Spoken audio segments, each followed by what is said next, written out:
glorious devotees. So we're going to continue with our discussion of Sri Jīva Gosvāmī's Sandarbhas. We are still laying the groundwork based on the Tattva Sandarbha, which is first of the 6 Sandarbhas. It provides an introduction to the entire Sandarbha presentation. We left off in our last discussion with the Mangalacharna verses. The Tattva Sandarbha itself can be broken up into 3 basic areas. The first is, of course, the invocation, which is the Mangalacharna, which comprises of verses in praise of one's spiritual master. It also comprises of benedictions, blessings to those that are taking up the process of inquiry through the literature. And also it presents what's going to be put forth. And then from the Mangalacharna, we also go to what is the essence of the Tattva Sandarbha. And the Tattva Sandarbha gives us 2 primary focuses. How do we attain reliable knowledge regarding spirituality, commonly known as epistemology?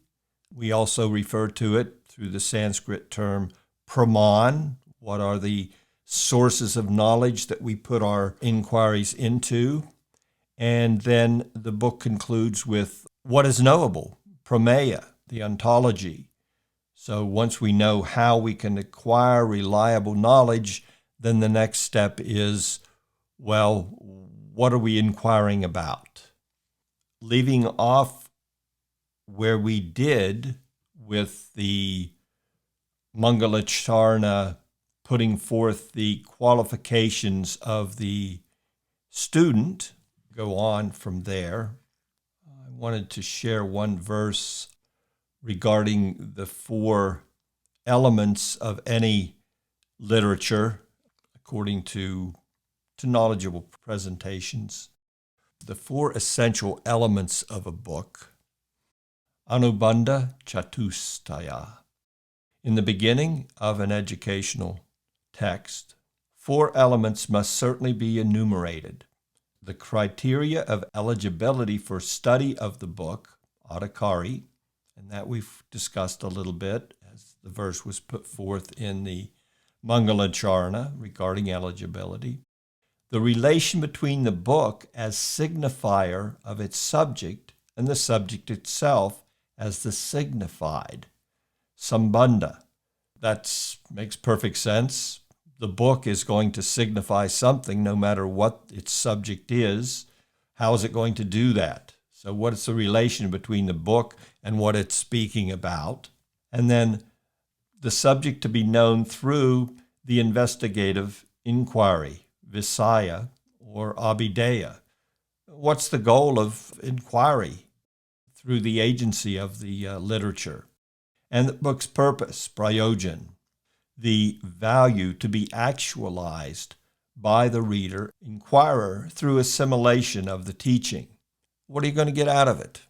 Unless there's something of value, why would we take time in any course of inquiry?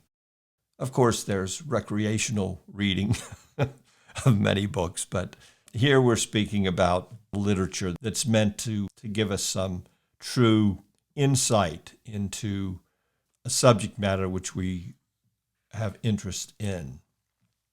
Where we left off, this book may be studied only by one whose sole aspiration is to worship the lotus feet of Sri Krishna. All others are forewarned as to the implications of this investigation. And really the forewarning, what is the forewarning? If you're not going to make an inquiry free of any preconceived notions or free of any overriding bias from prior stands that you've taken on a particular subject, unless you're going to be open in the inquiry, you're not going to be fully satisfied. I believe it is Jīva Gosvāmī himself points out that there are different kinds of discussions. One of the discussions is one which is an open-hearted discussion where everyone's looking to attain further enlightenment. And then there's other discussions where the bias is so much that one of the speakers or one of the presenters or even the inquirer, he wants to make his position foremost and he wants to win at all costs. Jīva's saying, I'm interested in Vada discussion here. If you're interested, then this book will give you some real value in your spiritual inquiry into the nature of the Supreme, specifically Lord Krishna. Leave the ego at the door. Leave the ego aside. So he goes on in his Mangalacharna, and we'll just go through these quickly. The 7th Anucheta. After offering obeisances to my initiating guru and to those spiritual teachers who taught me the meaning of Śrīmad-Bhāgavatam, I wish to write this book called Srimad-Bhāgavatam Sandarbha. So again, what's the subject of the book? The subject of the book is Lord Krishna. The Bhagavat Sandarbha is about the utilization of the Bhagavat Purana, the Srimad-Bhagavatam, as the main means of spiritual revelation when it comes to finding out the nature of our being and the nature of the Supreme Being and everything in between. This brings us to his next Anucheta, which is the last Anucheta of the Mangalacharna. And this is giving what is to be put forth. What is the purpose of the book? What are we going to discuss in this presentation? In one feature, Sri Krishna exists as pure consciousness without any manifest characteristic and is referred to as Brahman in some portions of the Vedas. In another feature, he expands as the Purusha who regulates the extrinsic potency, Maya, by his many plenary portions. In yet another of his principal forms, he is Narayan, resplendent in the spiritual sky, Vaikuntha. May that Sri Krishna, the original complete absolute truth, Swayam Bhagavan, bestow love for himself on those who worship his lotus feet in this world. So this verse contains the seed conception of the major ideas, the thesis that's going to be unpacked and completely elaborated on in the Sandarbhas. And we notice a great similarity between this verse coming from the Bhagavat, the Vedanta verse, Brahmeti Paramatmeti Bhagavaniti Sabjate. The great inquirers into the absolute truth have perceived that absolute truth variously according to their angles of vision. Some are seeing the absolute truth as complete as Brahman, Brahmeti, some as Paramatma, Paramatmeti, and some as Bhagavan, Bhagavaniti Sabjate. They know the absolute truth in these different ways according to the methodology that they employ in their spiritual pursuit. So this one verse, I just want to do an overview here. Today in this class, there's going to be a lot of reading. I'm going to share a lot of the introduction to the epistemology, the nature of properly approaching the Sandarbhas and acquiring an appreciation for the methodology of acquiring realization through the utilization of Sri Jīva Gosvāmī's Sandarbhas. What is he basing his presentation on, and how we, free of any egoic approach, can we truly enter into the heart of it and get the most out of it? We find in the first 4 Sandarbhas, which deal with sambandha gyan, that there are 2 primary verses from the Śrīmad Bhāgavatam that comprise the basis for the sambandha gyan. And the first we just went over, Vadanti tattva vidas tattvam jnanamadvayam brahmeti paramatmeti bhagavaniti subjate. That the absolute truth is viewed differently by different people that are seeking out knowledge of the absolute truth and realization of the same. And the second verse is, if we're going to really look to the topmost conception of that absolute truth, the true key is here in the very first canto of the Śrīmad Bhāgavatam, Krishnastu Bhagavan Swayam. This is the Parivā Sutra.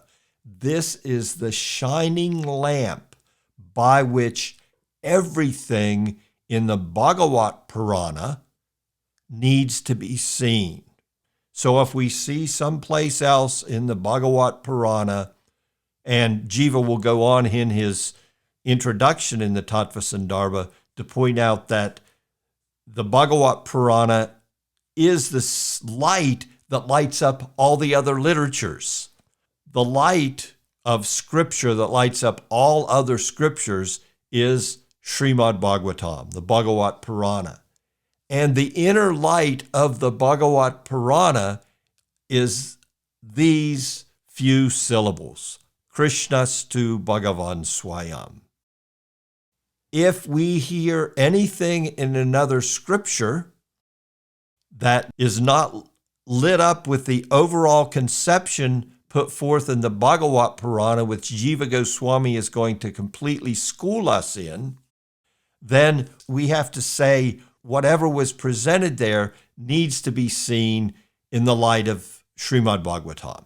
This is what the author himself, Srila Vyasadeva, wrote as his mature commentary on all the literature, the spiritual insights that he gave to humanity, whether they came in the four Vedas, whether they came in the fifth Veda, the Mahabharata, and the other Puranas. Everything there was completely illuminated through his revelation, which he gave to us in the form of the Bhagavat Purana after taking shelter of his spiritual master's instruction. As you know, he felt some despondency. He'd given everything to the world that he could in these literatures, but still just didn't feel quite right. And therefore, he met with Narada. He entered into samadhi. The Bhagavat Purana is called a samadhi bhashya. It is an explanation of his spiritual revelation in samadhi, where he directly had experience of Bhagavan Sri Krishna, Swayam Bhagavan, the topmost manifestation of the Supreme Lord.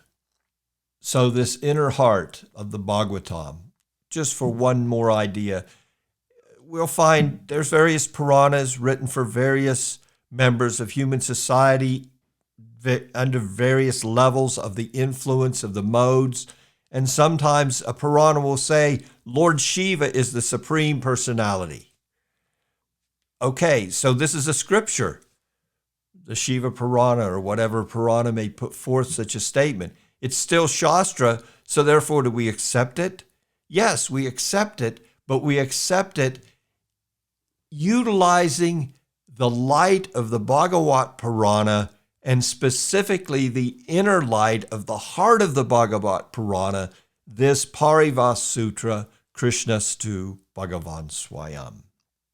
The Mangalacharana is now completed, and Jīva Gosvāmī is continuing with the necessity of the epistemological validity for our inquiry. Why and how do we approach, and what do the Sandarbhas have to offer?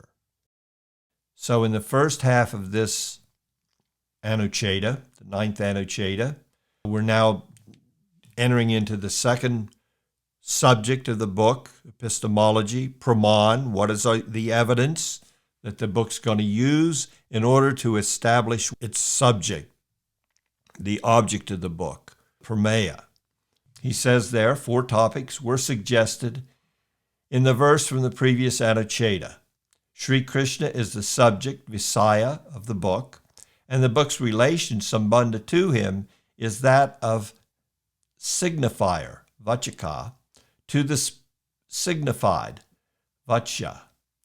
Devotional turning of all the facilities to him, bhajan, is what is meant to be enacted in all circumstances. That which is to be done, or the duty, also known as abhidheya. And unconditional love for him is the ultimate completion of such devotional turning of consciousness, prayojana. Now, in order to investigate these 4 topics, we should first determine a means of valid knowing, pramāṇa, by which these topics can be ascertained. So I am now going to go and share with you a few pages in regards to this epistemology of the Bhagavat Purana, which to me, more than anything I've read of late, highlight and the nature of true spiritual inquiry. What comes to mind is, if you recall the conversation between Ramananda Roy and Sri Chaitanya, in the beginning, Sri Chaitanya, no matter what Ramananda Roy presented and the scriptural evidence he gave, as requested by Lord Chaitanya, to support it, Lord Chaitanya said, "That's external. Please go on." Something more. "No, that's external." And finally, he came to a place where he no longer said that it was an external. When he was saying, "Lord, it's external," meaning this is more or less an external religious viewpoint. This is covered by some other motivation. And then he came to the Ramananda Roy replied, "Rai kahe, jana sunya bhakti, Sajjasara." Ramananda Roy replied, "Devotional service independent of mundane logic and empiric philosophy. This is the essence of the perfection of life." Here, he no longer said external.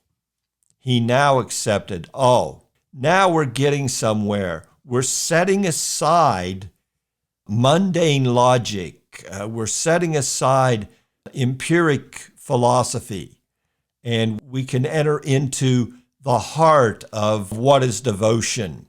And as you know from that important conversation, then Ramananda Roy finally leads Sri Chaitanya Mahaprabhu into the various loving relationships that the living entity can have with the Supreme Absolute Truth. This is significant. And this is where Jīva Gosvāmī begins to school us in what is the inquiry of the Sandarbhas. Here is such an example of that heart sharing in an English language that should be of great benefit to us, just reading the flow of the words and how it's presented. The topic of epistemology is indispensable to an investigation of truth. In other words, if you're looking for truth, you need to have a basis for putting your faith in what you're hearing. So somebody's got to be able to convince you that what they're putting forth is reliable. Otherwise, why would you want to take your time to hear from them? For how can we claim to know anything in truth if our means of knowing it be flawed or uncertain? It would remain at best an approximation subject to further review. So, before embarking on a deliberation of the core truths of sambandha, abhidheya, and prayojana, it is critical that a valid pramāṇa, or means of valid knowing, be ascertained.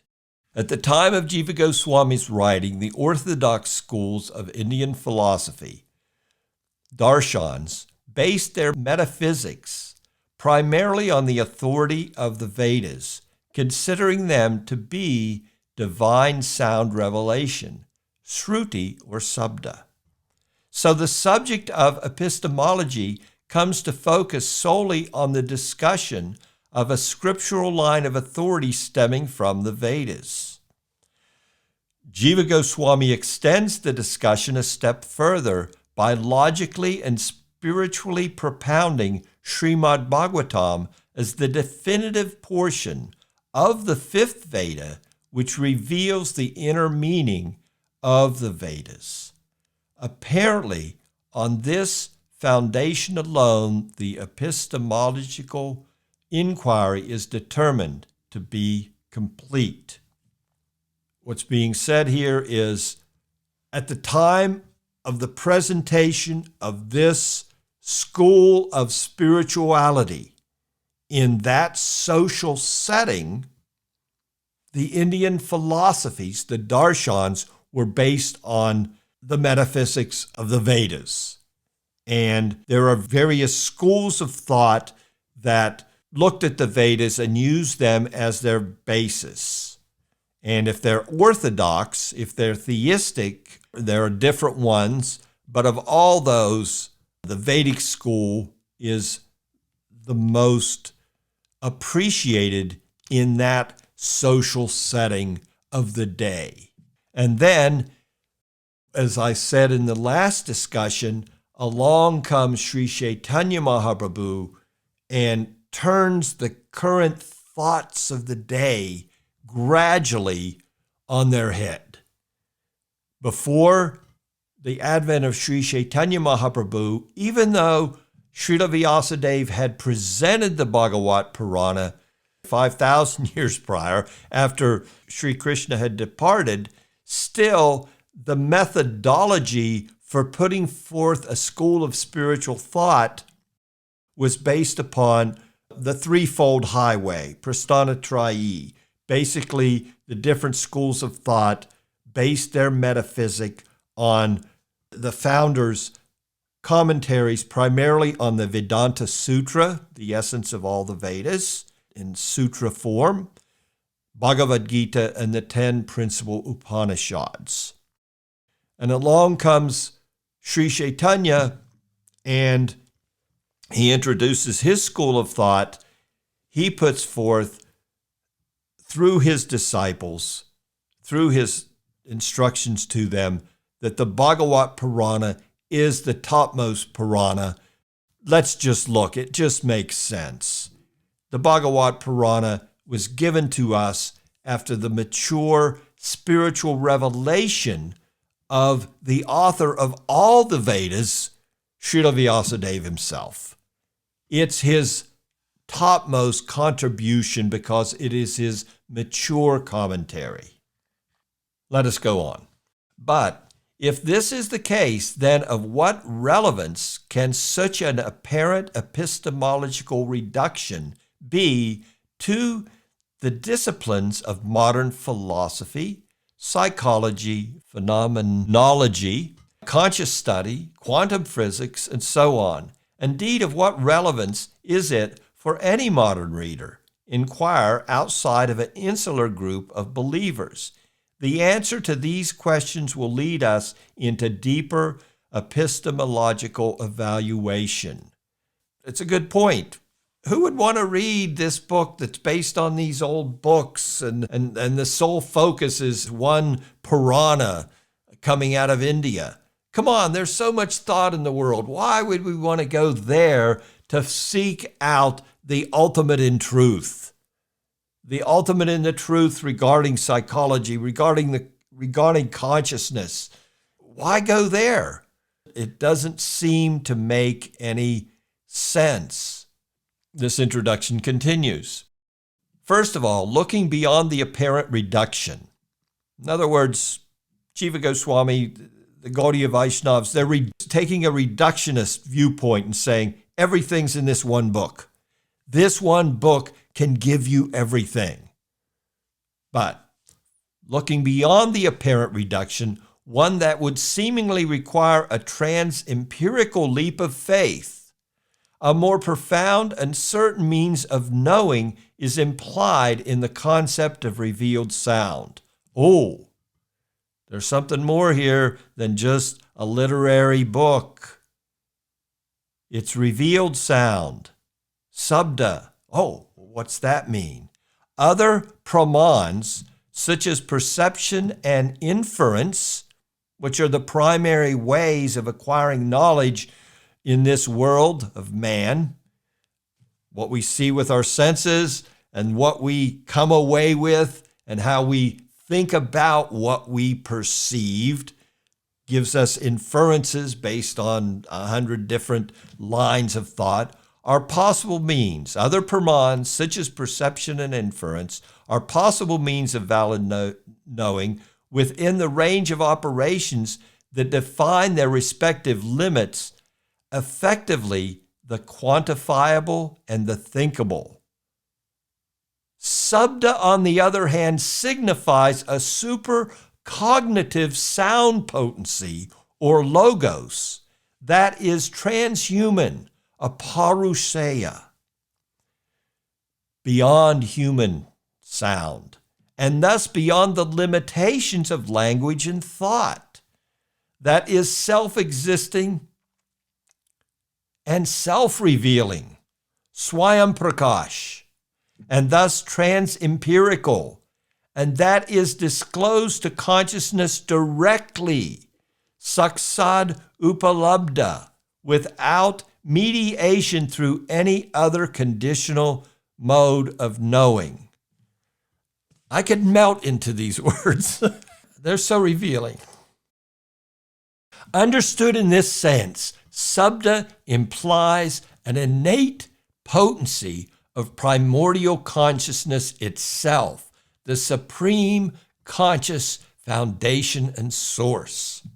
It not only signifies reality in the manner of conceptual logical formulation, but is identical with that reality. I mean, this is revolutionary, what's being said here. This śabda is something beyond any form of acquiring of knowledge that we're accustomed to in our conditional lives. The sound vibration itself has its own agenda. It goes beyond anything that we're accustomed to. Reality in the manner or conceptual or logical formulation, but is identical with that reality.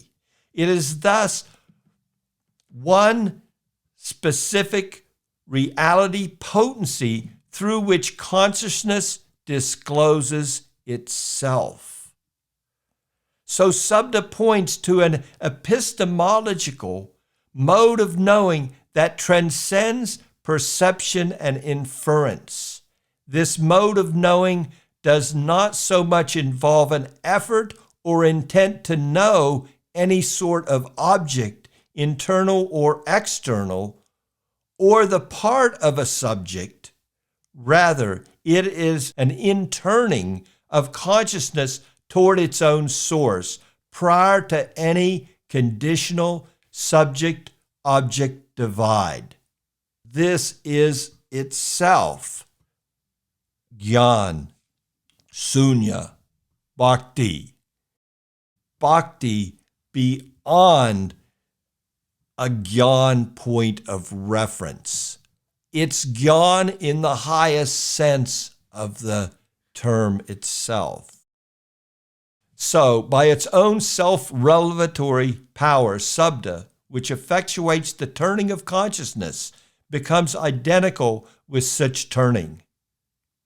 It may thus be understood as knowledge through conscious identity and not conceptual knowledge about. That's an important concept.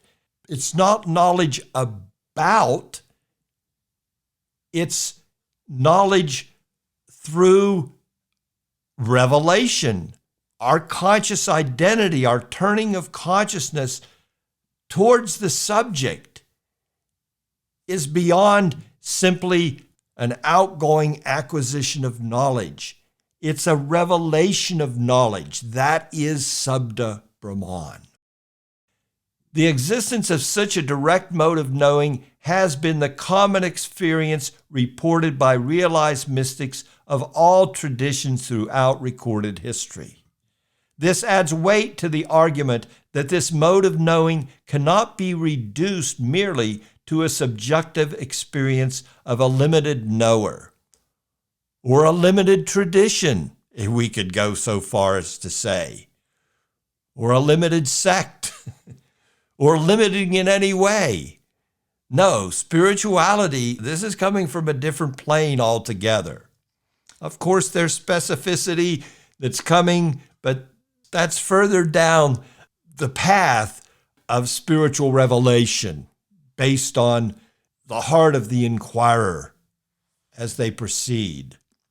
This adds weight to the argument that this mode of knowledge cannot be reduced merely to the subjective experience of a limited knower.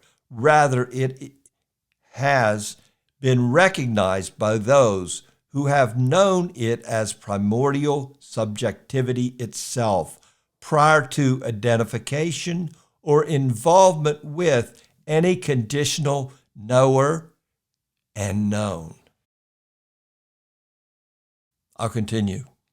It must be noted, however, that for its higher epistemological capacity to be activated, one must rise above belief and disbelief. Whoa, wait a minute. Off the charts, off the intellectual map, I have to leave my beliefs and disbeliefs at the door? I have to leave everything if I really want to enter into this and have it activate my inner consciousness and let me experience something beyond the world I inhabit? I have to leave that also at the door? In the true sense of the term, belief can have application only when reality is not directly known through identity and pure consciousness. You can use your belief when you haven't yet had realization. It's the beginning. Adau, Shraddha, Tata Sadhu, Sangotha Bhajana Kriya. We do begin on faith. We hear and we develop some faith. But here we're talking about entering into the mysteries of spirituality, and something much deeper is being revealed. Only when that reality is not directly known through identity and pure consciousness, only when the believing subject is the phenomenal self identified with perceptions, cognitions, effects, and conation.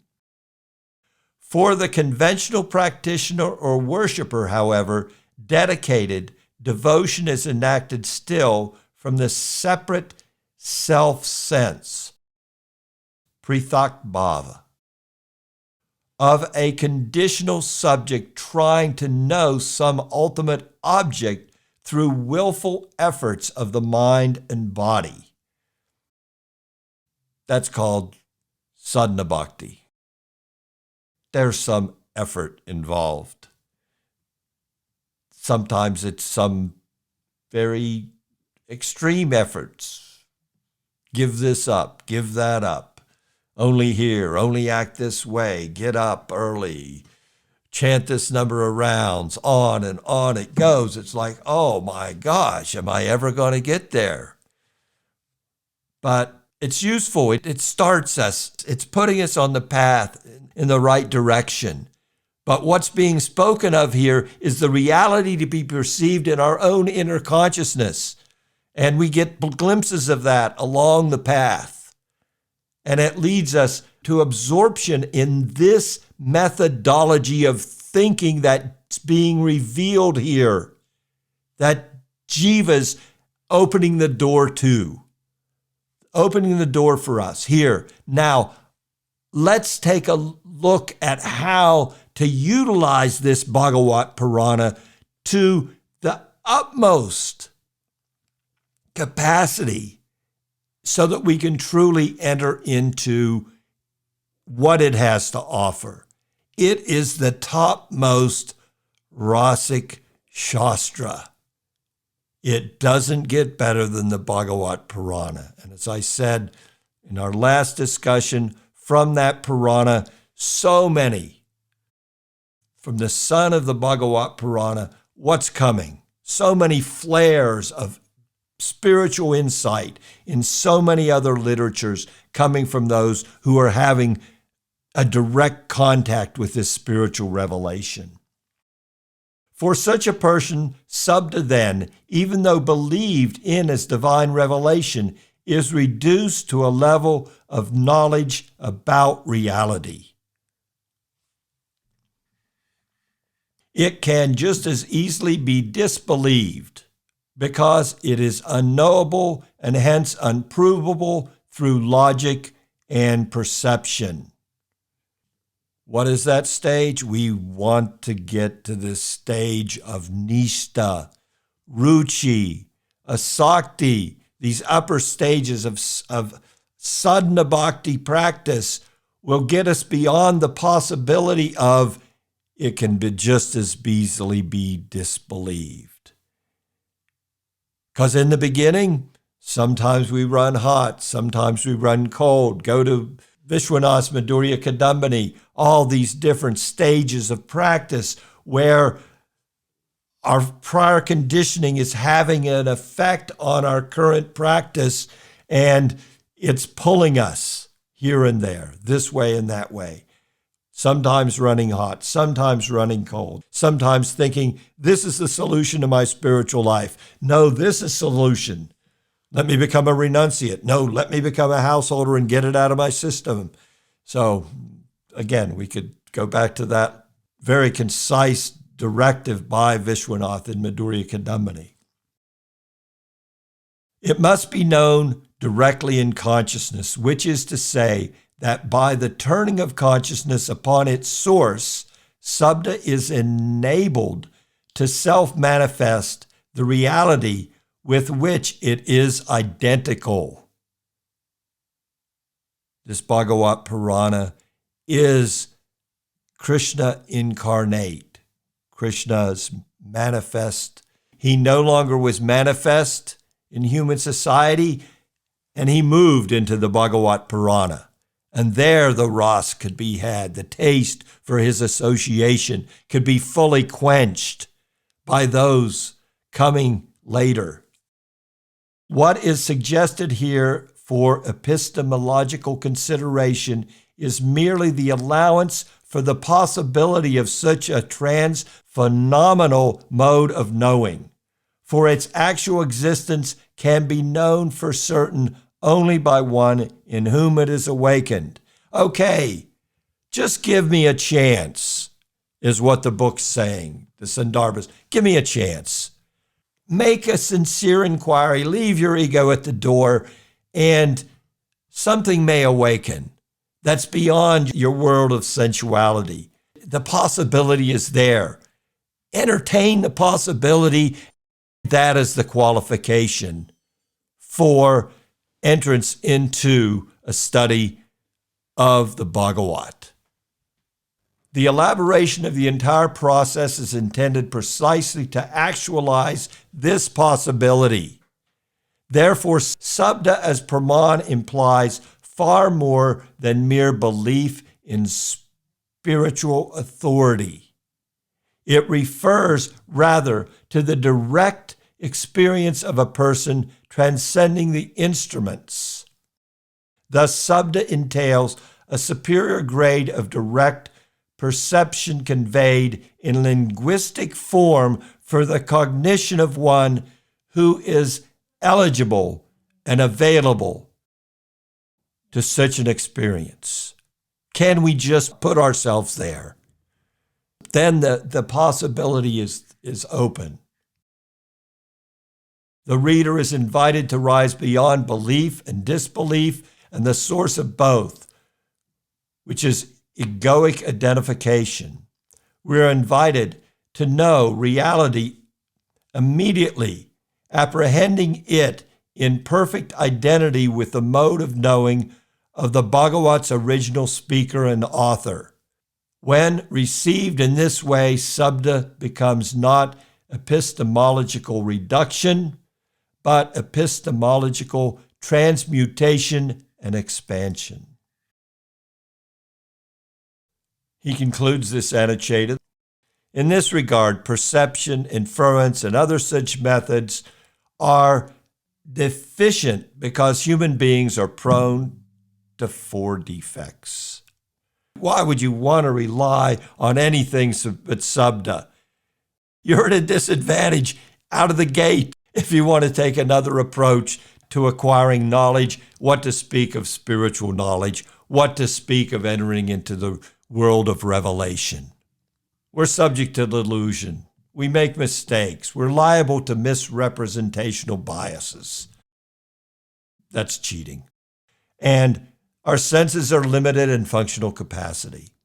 Furthermore, these methods of acquiring knowledge are not at all suited to approach the transcendental entity, whose nature is inherently inconceivable and beyond phenomenality.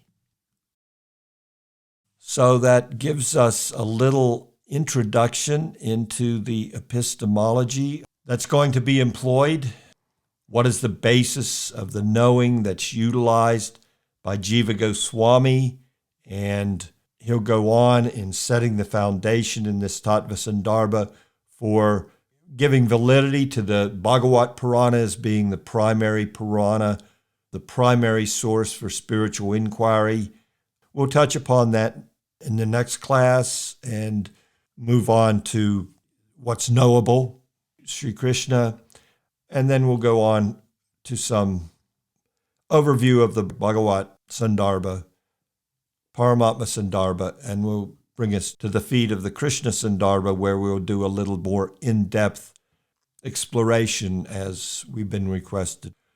If anyone has a question. Dulal, Prabhu. Yes. Mitra wants to know what epistemology means. What we're speaking about here is the epistemology of Gaudiya Vaishnavism. We have a school of knowledge. So what do we base that knowledge upon? That's the epistemological basis. Epistemology is, what is the basis? What are you basing your knowledge upon? That's what the term refers to. You may go to a university and they would put forth different schools of knowledge in a university. In those different schools, they would have sources that they would rely upon as reliable, so it would distinguish. So what distinguishes your understanding? What is your school of thought based upon? That's epistemology. Does that make sense? Yeah. So kind of the philosophical structural framework and the history that led to our understanding. Yes, and what's so significant about Gaudiya Vaishnavism, it's a school of thought. The purpose of it is to attain spiritual insight, understanding, resulting in revelation. Prior theistic schools of Vaishnava thought were based upon the Vedas, of course, but their approach to the Vedas was based on, as we spoke, the Prasthanatrayi, which was the primary teacher within that school of thought, which we call a Sampradaya, would put forth a commentary on Bhagavad Gita, the Vedanta Sutra, and he would comment on the principal Upanishads. So that was the Prasthana Trayi.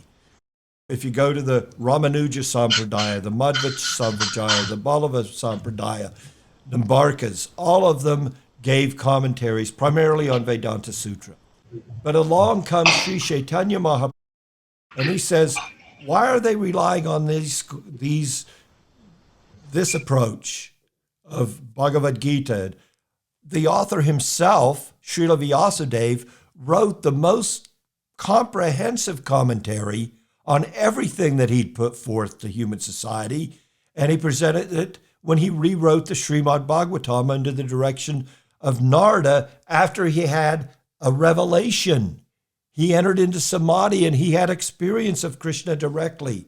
Then he came back out and he wrote us the Srimad-Bhāgavatam. So Sri Chaitanya, when he advented, he put forth the Srimad-Bhāgavatam as the primary pramāṇa for our Vaishnava school of thought. It turned everything up on its head. For hundreds of years, it's always been the Vedanta Sutra commentary of an acharya and the Gita commentary, all these other major schools of spiritual thought based upon the Vedas were all of a sudden confronted with, well, here's this new sect of Vaishnavas, and they're not accepting the standard. Well, they must not be bona fide. So therefore, Lord Chaitanya instructed his disciples, the Goswāmīs, make my religion bona fide.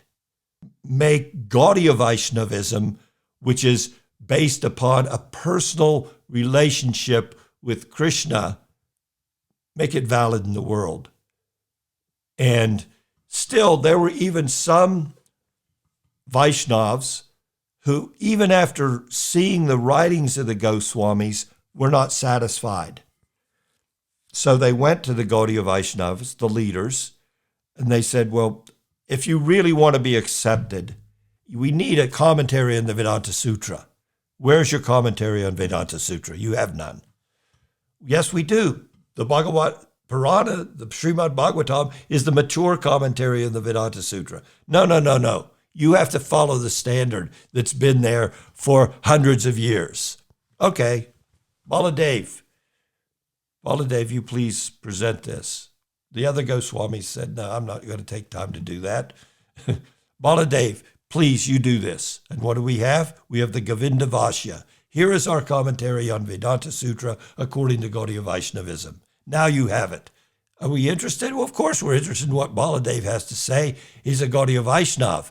But our primary pramāṇa did not switch to the Vedanta Sutra because we wrote a commentary on it and presented it as the Gaudiya commentary.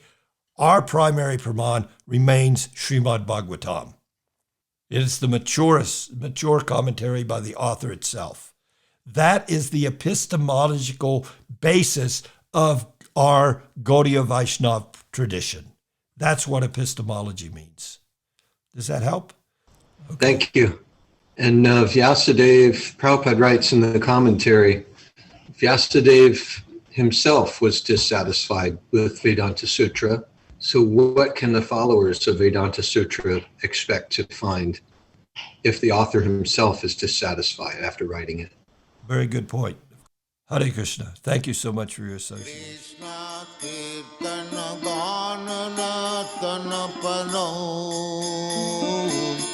Premamritam manidhi Dhira dhira jana priyau priyakarav